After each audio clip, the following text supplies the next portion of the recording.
السلام عليكم ورحمة الله وبركاته. معاكم مطبخ رشا المغازي. النهاردة هنعمل كتف ضاني في كيس حراري في الفرن، معاه خضار وهتبله بالتتبيلة دي. التتبيلة دي عبارة عن بصل وجزر وكرفس وطماطم وتوم وملح وفلفل اسود وحبهان مطحون وسبع بهارات. هتبل الكتف الاول في فتحات، انا عامله فيه فتحات عشان التتبيله تنزل فيه بالشكل ده.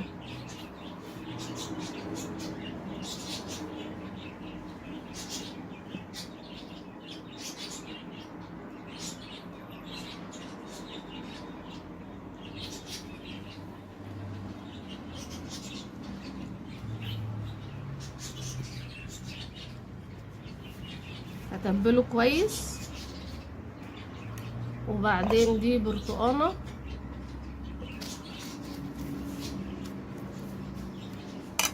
برتقانه دي هعصرها عليه نصها وهحطها برضو معاه في الكيس. دي بتخلي طعمه حلو، بتفرق في الطعم.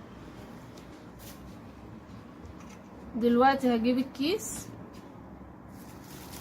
الحراري ده، هحط فيه الخضار. ده كيس كبير عشان ياخد الكتف وياخد الخضار.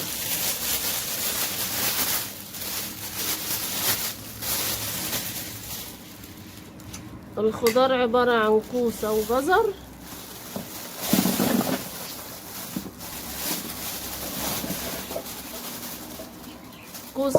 وبطاطس مقطعاها تقطيعات كبيرة. اللي انا حطاه بسلة وجزر وفاصوليا خضراء وكوسة وطماطم وبصل. هحط عليهم نفس التتبيلة اللي متبلة بيها الكتف الضاني.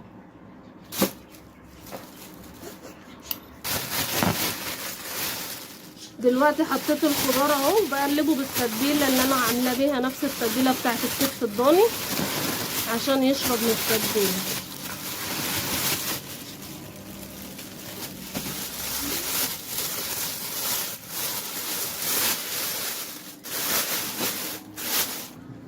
دلوقتي هحط ده روزماري اهو، هحطه سليم زي ما هو، وهحط الكتف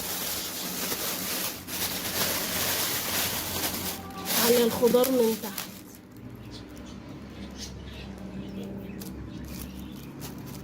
الكتف من فوق والخضار من تحت عشان الخضار يشرب من الكتف الضاني. وهحط البرتقانه، يعني انا عصرتها وهحطها معاه. ودلوقتي هقفل الكيس. هو كده عمل فتحة لوحده، فمش هعمل له فتحة، هقفله كده من فوق.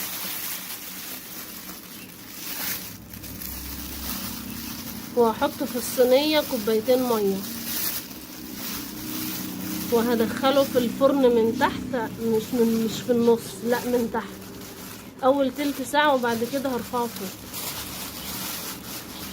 وحاطه الليمونه دي في قلب الصينيه علشان الصينيه ما تسودش. دلوقتي ده الكتف اللي عملته معاكم اهو بعد ما استوى.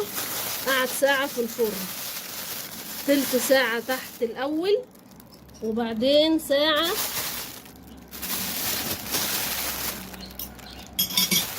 وبعدين بقيه الساعه في النص.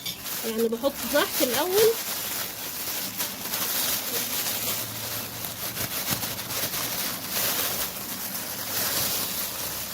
ده شكله اهو مع الخضار اهو. بصوا اللحم ساب العظم ازاي استوى، والخضار اهو مستوي. انا قلت لكم قطعات تقطيعات كبيره عشان الوقت اللي هيقعدوا ما يتهريش. اهو الخضار كله مستوي، زي ما حضراتكم شايفين كده اهو. اتمنى تجربوه وان شاء الله يعجبكم، وبألف هنا وشفا. ده شكل الكتف بعد ما غرفته، وان شاء الله يعجبكم واتمنى تجربوه.